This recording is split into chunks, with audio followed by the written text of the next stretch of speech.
Now Elijah Moore's on the team. And there are plenty of people talking like he is a big deal.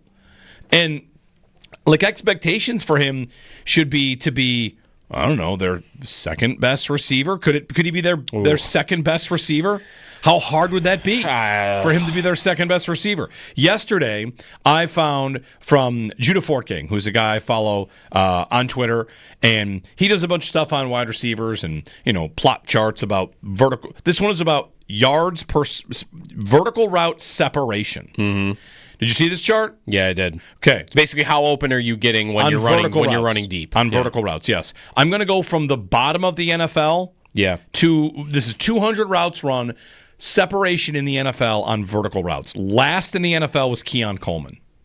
Second to last in the NFL was Curtis Samuel. Mm-hmm. Third last was Jalen Polk. Fourth last was Amari Cooper. Mm-hmm.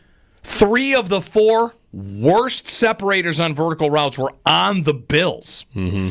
Then if you move further in, what do you see? I'm surprised Matt Collins wasn't low on that list. He might be lower, but not bottom 4. Khalil Shakir had a decent number here. He was relatively fine. Hollins, I don't know, maybe he didn't meet the threshold. Did he run 200 routes? It feels like he must have. He had to have. Anyway, the point that I'm getting to is that moving further up the board and passing a lot of players that you've heard of before is Josh Palmer. Yeah. And highest of anybody, actually above average in vertical route separation, is Elijah Moore. Yeah. That he's a guy that gets separation vertically, but just didn't get the ball. Like this plot chart, what it is how much separation did you get and how much do you get the ball? And you have some guys that don't separate that put up big numbers. That's George Pickens and Justin Jefferson. You've got some guys that did separate but didn't get the ball.